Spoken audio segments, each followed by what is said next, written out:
with another great video called Getting Over It with Bennet Foddy. I've played like a very small amount of it just to get used to the controls, but we're gonna do a new game here and see if we can get over it.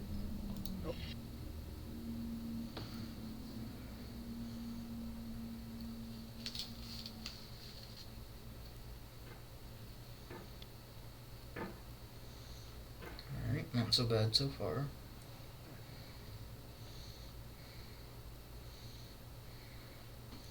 This is a hard one.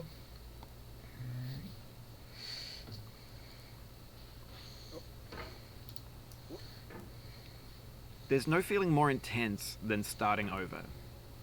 If you deleted your homework the day before it was due, as I have, or if you left your wallet at home and you have to go back after spending an hour in the commute. If you won some money at the casino and then put all your winnings on red but it came up black. If you got your best shirt dry cleaned before a wedding and then immediately dropped food on it. If you won an argument with a friend and then later discovered that they just returned to their original view. Starting over is harder than starting up. If you're not ready for that, like if you've already had a bad day, then what you're about to go through might be too much. Feel free to go away and come back. I'll be here. So this is about as far as I made it. Thanks for coming with me on this trip.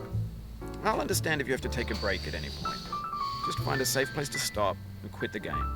And don't worry, I'll save your progress, always, even your mistakes. This game is a homage to a free game that came out in 2002, titled Sexy Hiking.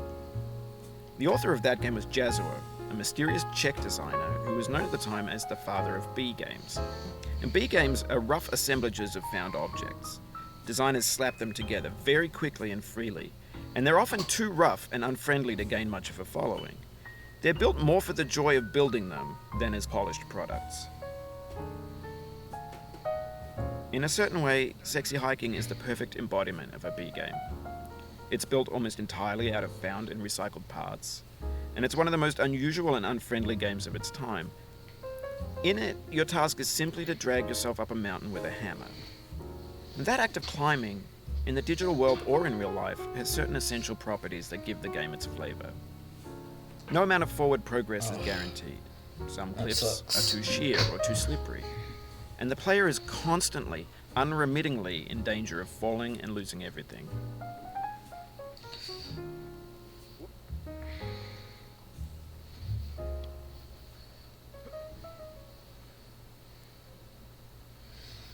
That was a fun intro sequence. Anyway, when you start Sexy Hiking, you're standing next to this dead tree that blocks the way to the entire rest of the game. It might take you an hour to get over that tree, and a lot of people never got past it. You prod and you poke at it, exploring the limits of your reach and your strength, trying to find a way up and over. And there's a sense of truth in that lack of compromise. Most obstacles in video game worlds are fake. You can be completely confident in your ability to get through them once you have the correct method or the correct equipment or just by spending enough time. In that sense, every pixelated obstacle in Sexy Hiking is real. Fun.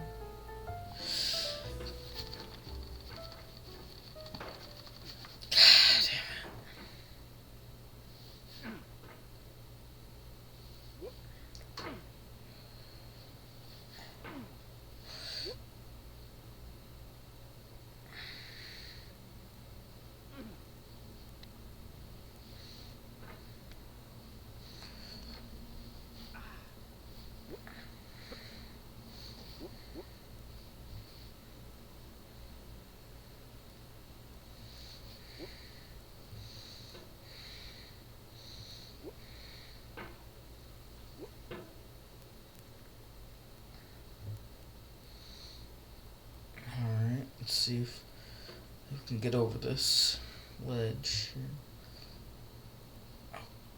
Oh, you just lost a lot of progress. That's a deep frustration, a real punch in the gut. Yeah.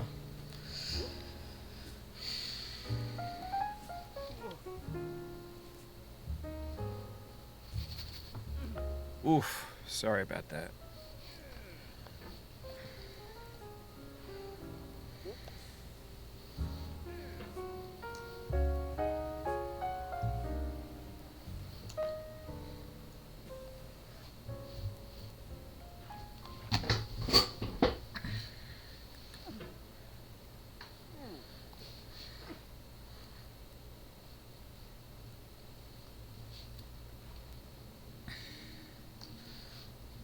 That's fun. There's water leaking out of our cauldron.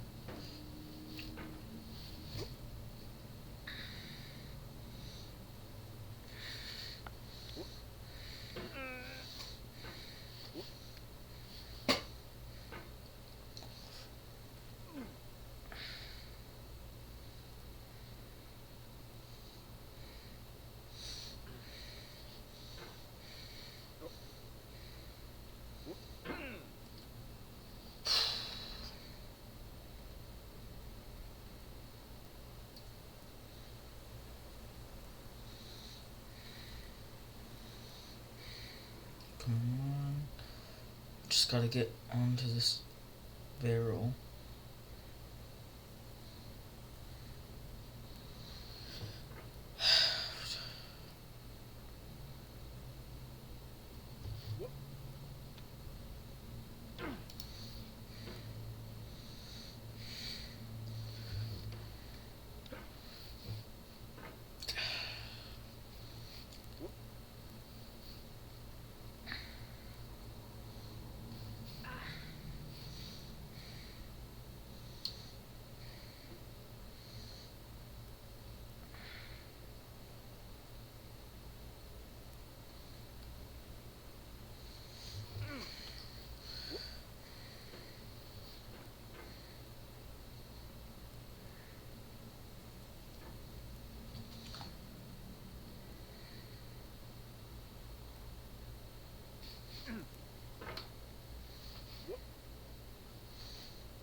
Let's go.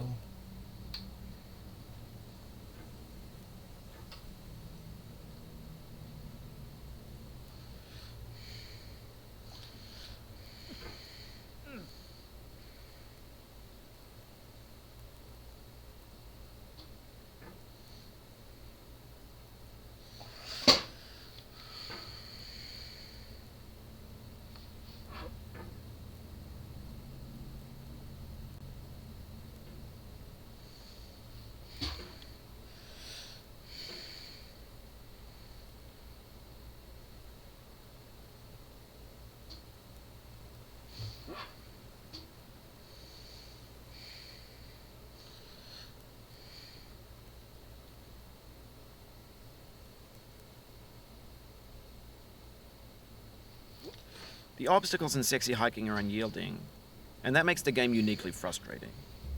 But I'm not sure Jazuo intended to make a frustrating game. The frustration is just essential to the act of climbing, and it's authentic to the process of building a game about climbing. A funny thing happened to me as I was building this mountain. I'd have an idea for a new obstacle, and I'd build it, test it, and it would usually turn out to be unreasonably hard. But I couldn't bring myself to make it easier. It already felt like my inability to get past the new obstacle was my fault as a player rather than as a builder. Imaginary mountains build themselves from our efforts to climb them, and it's our repeated attempts to reach the summit that turns those mountains into something real. When you're building a video game world, you're building with ideas, and that can be like working with quickset cement. You mold your ideas into a certain shape that can be played with, and in the process of playing with them, they begin to harden and set until they're immutable, like rock. And at that point, you can't change the world, not without breaking it into pieces and starting fresh with new ideas. It's a fun little metaphor, I guess.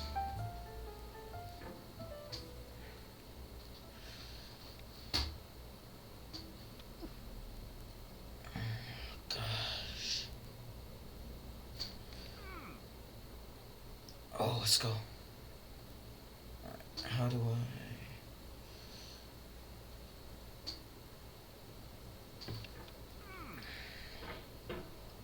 Oh no. Alright. There we go. Oh, this seems like a spot I can lose a lot of progress. For years now, people have been predicting that games would soon be made out of prefabricated objects, bought in a store and assembled into a world. And for the most part, that hasn't happened. Because the objects in the stores are trash. I don't mean they look bad or that they're badly made, although a lot of them are. I mean they're trash in the way that food becomes trash as soon as you put it in the sink. Things are made to be consumed and used in a certain context, and once the moment is gone, they transform into garbage. In the context of technology, those moments pass by in seconds.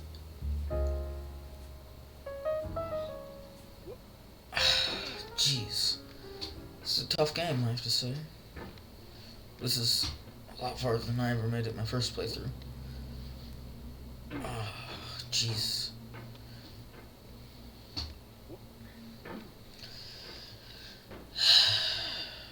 Alright, let's see. It seems like he just broke his shoulder there.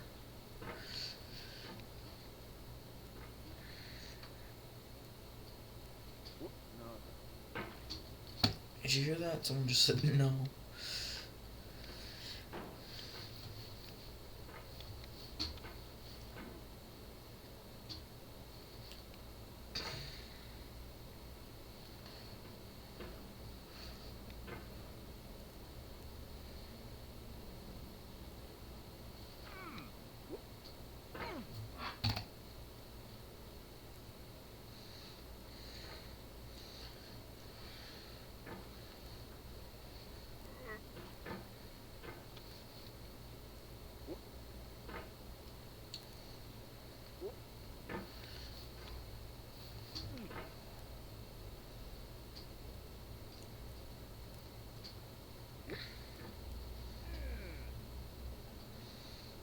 Oh, this is a fun place to be.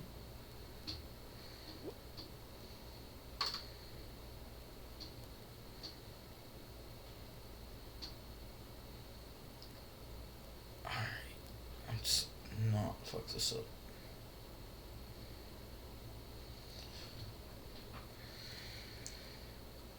Just mirror the spaces to hold on to stuff getting thinner and thinner as you get higher. It's fun.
Jesus.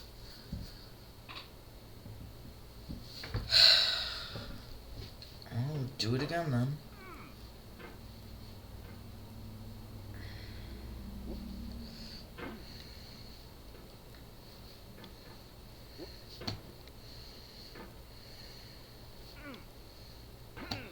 Oh, it happened again. Keep on trying, don't let it get to you.